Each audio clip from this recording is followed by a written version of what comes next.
Si yo te preguntara cuál es el milagro más grande que has experimentado, ¿qué contestarías? Quédate conmigo 10 minutos y veamos cómo también la misma Biblia responde a esta interesante pregunta. Así que, por favor, abre tu Biblia. Vamos a leer el segundo capítulo del segundo libro de Reyes, capítulo 4. Y estamos leyendo del versículo 38 al 44. Y la palabra de Dios dice así: después de esto, Eliseo volvió a Gilgal. Por esa época no había que comer en la región y todos pasaban hambre. Un día Eliseo estaba sentado con los profetas y le dijo a su sirviente: prepara en la olla un grande guiso. Uno de los profetas que había ido al campo para juntar hierbas encontró un arbusto silvestre cuyos frutos eran como calabazas. Llenó su capa con ellas y cuando llegó a la casa las cortó y las puso en el guiso sin saber qué eran. Después sirvieron el guiso a los profetas para que lo comieran. Mientras comían, ellos gritaron: Eliseo, hombre de Dios, el guiso está envenenado. No pudieron comerlo, pero Eliseo dijo: traigan harina. Ellos se la llevaron y Eliseo la echó en la olla y ordenó: sírvanles de comer. Esta vez todos comieron y no les hizo daño. Después llegó un hombre que venía de Baal Salisá, trayéndole a Eliseo 20 panes de cebada, hechos con harina de primera cosecha, y además le llevó trigo fresco en una bolsa. Eliseo le dijo a su sirviente: dale a los profetas para que coman. Pero su sirviente dijo: ¿cómo hago para repartir esto entre 100 personas? Eliseo le repitió: dáselos para que coman, porque Dios ha dicho: ellos van a comer y aún sobrará. Así que el sirviente les dio de comer tal como Dios había dicho, y sobró comida. Es un capítulo muy interesante porque si tú has leído un poco la Biblia o sabes un poco de Jesús, te hará similitud al pasaje donde Jesús multiplica los panes y los peces.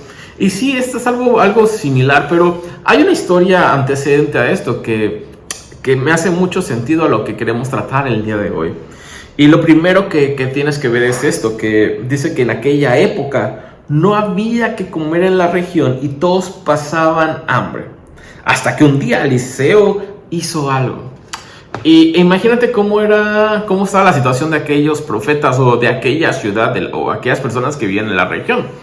¿Tú cómo te sentirías si ya llevas un mes y no tienes mucho de comer y encima de eso tienes a tu esposa y tienes a 3 hijos? ¿En qué desesperación te encontrarías tú? ¿Qué habría en tu corazón? ¿Desesperación? ¿Tristeza? ¿Ansiedad? No sé qué habría en tu corazón si ya tienes un mes y no ves nada de comer o nada de comer en tu mesa. Y algo que es muy importante es que aún la necesidad física te va a llevar a una necesidad más grande, una necesidad espiritual, una necesidad emocional, porque la falta de hambre te va a llevar a todo lo que estamos hablando, estrés, ansiedad, depresión, desesperación. Entonces, estos profetas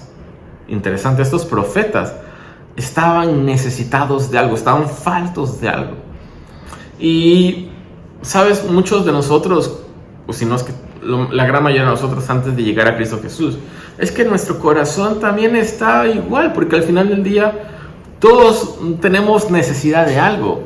Si tú platicas con alguien en tu trabajo, si tú platicas con alguien en tu vecindario, entre tu familia, te vas a dar cuenta de las carencias que cada uno de ellos tienen. Y no hablo de los materiales, hablo de necesidades espirituales, necesidades emocionales. Al final del día, de alguna manera, todos estamos llenos también de desesperación, de estrés, de ansiedad, de todos estos sentimientos que incluso los mismos profetas pasaron y en la región las personas que vivían en esta región. Pero Eliseo los amó e hizo algo. Así como Dios también nos ve y hace algo por nosotros. Entonces pasa algo interesante, que se sirve un potaje, hace un guiso, pero este está envenenado. Entonces, cuando dicen: hey, está envenenado, lo que hace Eliseo es que dice: tráiganme harina, y él agarra un puñado de harina blanca, harina sin impurezas, lo echa al potaje, y lo que está envenenado ahora resulta para bien. Y entonces aquellas personas que estaban a punto de morir ahora pasan a vivir. Aquellas personas que estaban en desesperación, ahora tienen esperanza. Aquellas personas que estaban a punto de desfallecer, ahora tienen gozo en sus corazones. Tan solo piensa esto. Y esto es lo que hace Cristo Jesús en nuestras vidas. Dios, el profeta Eliseo, avienta un puñado de harina al guiso y quita el veneno, lucha contra el veneno, y ahora hay bienestar para las personas, hay vida para las personas. Y es muy interesante porque Dios hace eso también en nuestras vidas, a través de Cristo Jesús. Manda a Cristo Jesús a morir por nosotros y quita lo envenenado, quita el pecado, quita todo lo que nos separaba de Dios mismo. Entonces, ahora nosotros también pasamos de muerte a vida, pasamos de desesperación a tener esperanza, pasamos de llanto a tener alegría y gozo, porque ahora Cristo Jesús está con nosotros. Y eso es lo que hace el Evangelio en nuestras vidas. Hay transformación. Y si yo pudiera contestar cuál es el milagro más grande, es Cristo Jesús viniendo a la tierra para morir por nosotros, para quitar el veneno, para quitar el pecado, para limpiarnos de todo el pecado. Y ahora nosotros tener una comunión directa con Dios y pasar de muerte ahora a tener vida. Yo creo que ese es el milagro más grande que yo he experimentado. Y si vemos a lo largo de toda la Biblia, es el milagro más grande que experimentan las personas. Tan solo piensa qué pasó con los profetas. Tan solo piensa qué pasó con la comunidad que estaba ahí. Todo lo que pasó por lo que hizo Eliseo.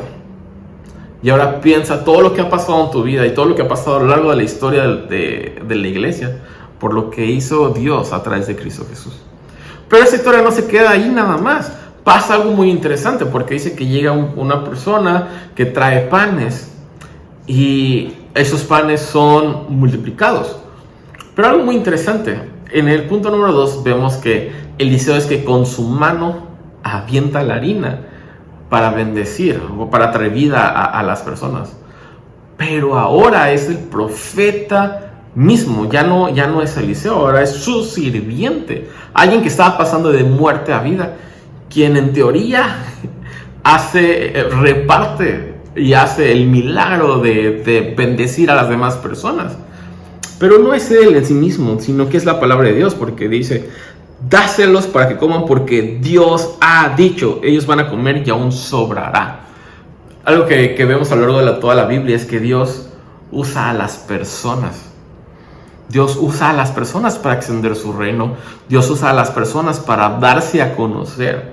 Porque al final del día, el Evangelio no nada más es para ti. El Evangelio no es nada más para tu comunidad, para tu transformación, para que tú seas una mejor persona, para que seas alguien diferente. El Evangelio no nada más se trata de ti, de tu persona y lo que hace contigo. El Evangelio, aparte de transformarte a ti, la idea es que te transforme lo que hay a tu alrededor, porque ahora nosotros nos convertimos en un canal de bendición. Así como el sirviente de Eliseo se convierte en un canal de bendición para los profetas, ya que dice la palabra que hubo hasta de sobra, y lo más seguro es que lo repartieron entre las personas que vivían en la ciudad de por allí o en las regiones de por allí.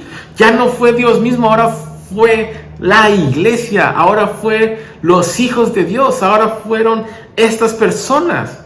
Porque de eso se trata el Evangelio. El Evangelio viene a nosotros para que nosotros seamos un canal de bendición para las demás personas.